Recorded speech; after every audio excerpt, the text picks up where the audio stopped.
Bismillahirrahmanirrahim. Assalamualaikum warahmatullahi taala wabarakatuh.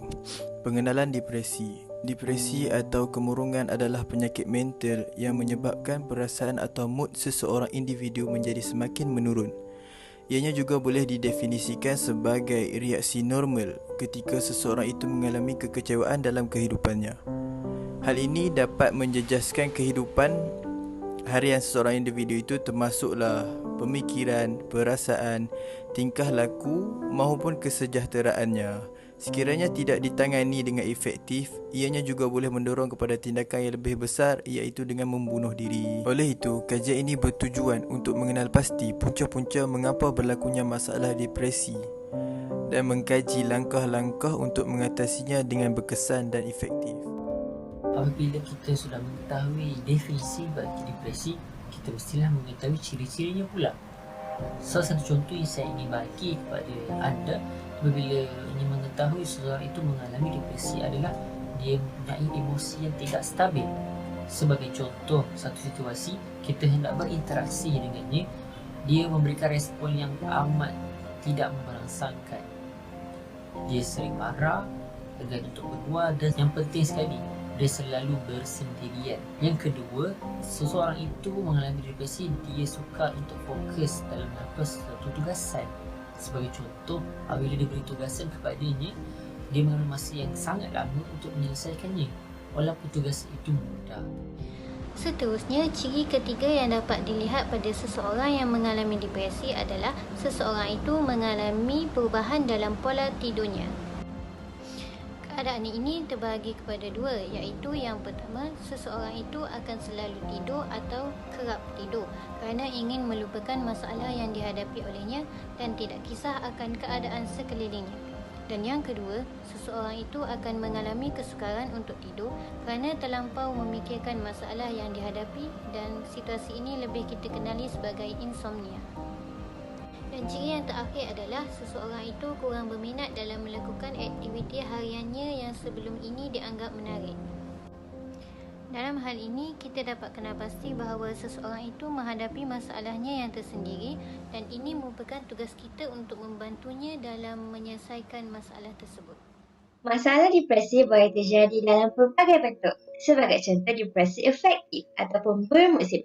Depresi ini berlaku disebabkan oleh musim dan jarang sekali berlaku di Malaysia. Kerana apa? Kerana Malaysia mempunyai iklim khatulistiwa dan sering berlaku di negara-negara yang mempunyai banyak iklim. Seterusnya ialah depresi terhadap remaja. Depresi ini berlaku tidak mengenal siapa. Remaja juga boleh mengalaminya. Tanda-tanda yang boleh kita lihat terhadap remaja yang terkena depresi ini ialah perubahan fizikal disebabkan oleh ragas sebaya serta pencapaian akademik. Bentuk depresi yang seterusnya ialah kemurungan selepas bersalin yang dikenali sebagai postpartum blue.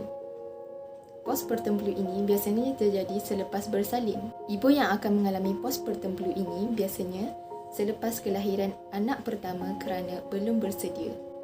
Gejala ini kurang serius dan berlaku dalam jangka masa pendek, namun jenis kemurungan ini akan menjadi serius jika tidak ditangani dengan baik. Akhir sekali, kemurungan psikotik yang dikenali sebagai mendengar suara halus. Kemurungan psikotik biasanya terjadi kepada individu yang menghadapi dysthymia. Pengidapnya sering percaya kepada perkara yang tidak wujud, khayal, tidak benar dan sebagainya. Hakikatnya, ia bercanggah dengan realiti kehidupan kita. Seterusnya, punca berlaku masalah depresi dalam kalangan remaja di Malaysia pada hari ini ialah: pertama, masalah keluarga yang berpecah belah. Kesan penceraian kepada kanak-kanak adalah aspek yang tidak boleh dipandang remeh, terutamanya dalam memperkatakan mengenai pertumbuhan dan perkembangan sihat si kecil. Kedua, masalah buli. Perkara yang menyumbang kepada peningkatan kes buli di sekolah apabila pelajar memikirkan ia adalah suatu perkara yang normal, dan berkemungkinan pihak sekolah tidak mempunyai polisi anti-buli untuk mengekang gejala ini.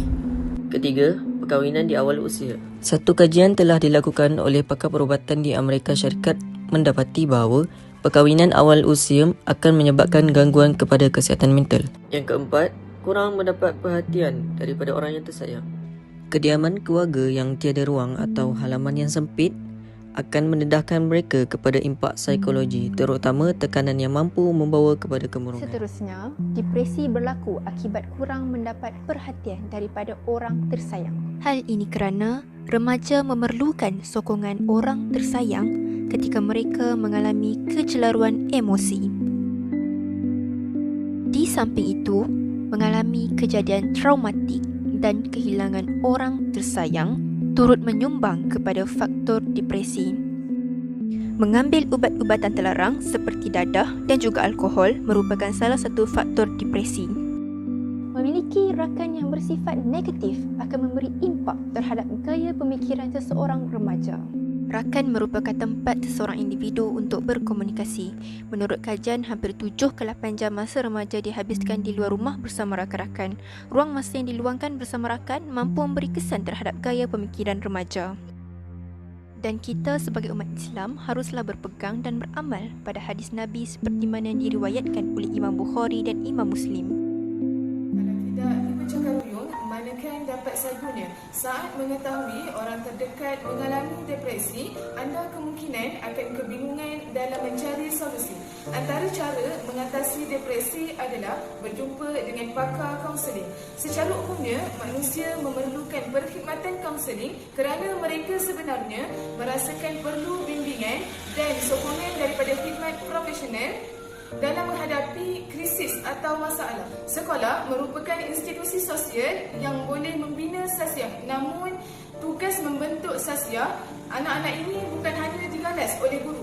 Ibu bapa dan guru merupakan suri tauladan yang sentiasa menunjukkan nilai positif dan cara berinteraksi yang terbaik dari segi fizikal, emosi, psikososial dan spiritual pesakit. Secara holistiknya, setiap orang Muslim hendaklah sentiasa mendekatkan diri dengan mengingati Allah Subhanahu Wa Taala. Segala masalah, khususnya depresi, dapat dihindari jika segalanya kembali. Seterusnya, menjauhi rakan yang membawa pengaruh buruk adalah salah satu cara bagi mengatasi permasalahan ini. Berkawan adalah penting, walau bagaimanapun, berkawan dengan kawan yang mempunyai pengaruh negatif boleh menjadi sesuatu yang memudaratkan. Solusi lain adalah dengan mendapatkan nasihat dan dorongan oleh daripada keluarga dan rakan-rakan. Ibu bapa perlu mengambil berat terhadap tahap kesihatan mental bagi setiap anak mereka. Contohnya, seandainya ibu bapa melihat tingkah laku berbeza dan anak-anak seolah tertekan dan murung, segera bawa mereka bertemu pakar. Ahli keluarga dan sahabat rapat adalah sumber kekuatan dan sokongan bagi setiap masalah yang dihadapi. Selain itu, remaja perlulah menukarkan gaya hidup yang lebih aktif dengan melibatkan diri dalam aktiviti sosial seperti bersukan. Bersukan mempunyai banyak kelebihan. Selain baik untuk badan, ia juga baik untuk kesihatan mental. Mendapatkan rawatan pakar psikiatri sekurang-kurangnya sebulan sekali untuk mendapatkan khidmat nasihat secara berterusan. Mengamalkan gaya hidup yang sihat seperti masa tidur yang cukup, kurang-kurangnya 6 jam untuk mendapatkan tidur yang kualiti. Seterusnya, makan makanan yang berkhasiat, makan mengikut piramid makanan. Kita mestilah mulakan hari dengan senyuman dan sentiasa berfikiran positif untuk mengelakkan rasa tekanan dalam hidup. Kesimpulannya, masalah depresi dalam kalangan remaja amat membimbangkan dan memberi impak negatif kerana remaja akan berasa lemah, putus asa dan hilang keyakinan diri. Namun begitu, pihak yang bertanggungjawab seperti ibu bapa, ahli keluarga, rakan-rakan, guru-guru dan pusat rawatan depresi perlulah sentiasa memberi sokongan yang baik. Perlu memahami antara satu sama lain, perlu menyelesaikan masalah dan memberi perhatian yang baik untuk mengelakkan masalah depresi ini berlaku menjadi lebih teruk sehingga remaja tersebut berasa tidak mahu meneruskan kehidupannya. Oleh yang demikian, hal-hal ini dapat melahirkan golongan remaja yang hebat dari segi rohani, jasmani, mental dan lebih berfikiran terbuka supaya golongan-golongan remaja ini dapat mencegah masalah depresi ini dengan lebih awal. Sekian, terima kasih.